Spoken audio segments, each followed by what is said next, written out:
একটি টাকা মাননীয় স্পিকার তো ফকিরের ভিক্ষা। এই একটি টাকা দিয়ে কি হবে? রুমিন ফারহানা, ব্রাহ্মণবাড়িয়া 2, আপনার সময় 1 মিনিট।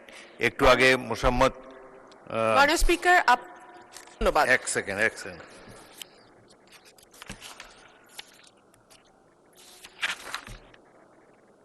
একটু আগে মোসাম্মদ নাজমুন নাহার 1 মিনিটে কিন্তু চমৎকার বলেছেন, আপনিও 1 মিনিটে পারবেন।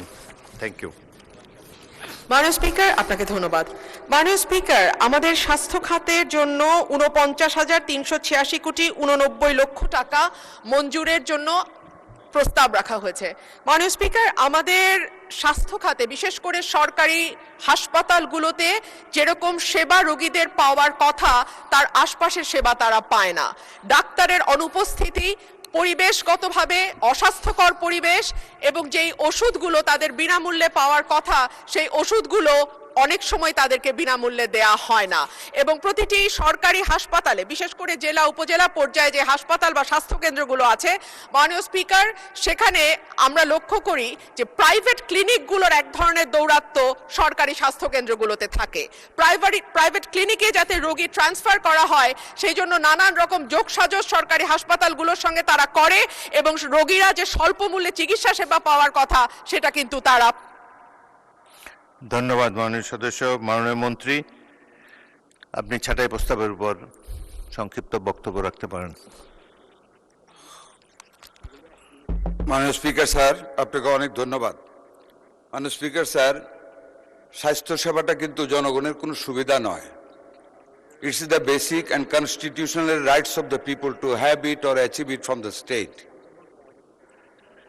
একটা সুস্থ জনগোষ্ঠী ছাড়া উৎপাদনশীল একটা অর্থনীতি বা সামাজিক ন্যায় বিচার বা একটা টেকসই জাতীয় উন্নয়ন কোনোদিন সম্ভব নয়।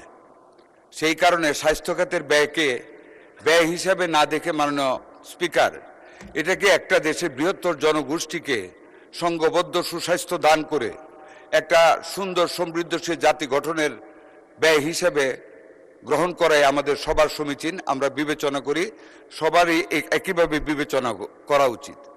সেই বিবেচনা থেকে মাননীয় স্পিকার, মাননীয় সংসদ সদস্য যে বক্তব্য সমস্যার কথা বলেছেন, ওই সমস্যাগুলোই তো আমরা চিহ্নিত করে মাননীয় স্পিকারের উন্নতি করতে চাই। আর উন্নতি করতে হলে একটি টাকা মাননীয় স্পিকার তো ফকিরের ভিক্ষা। এই একটি টাকা দিয়ে কি হবে?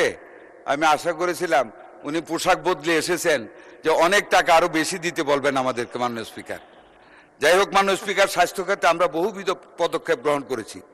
প্রত্যেকটা উপজেলা লেভেলে হাসপাতাল 50 থেকে 100 শয্যা করা হবে, 1 লক্ষ কর্মী নিয়োগ করা হবে, কিডনি অ্যানালাইসিস সহ অনেকগুলি খাতে উন্নয়ন করা হবে। অনেক টাকার প্রয়োজন।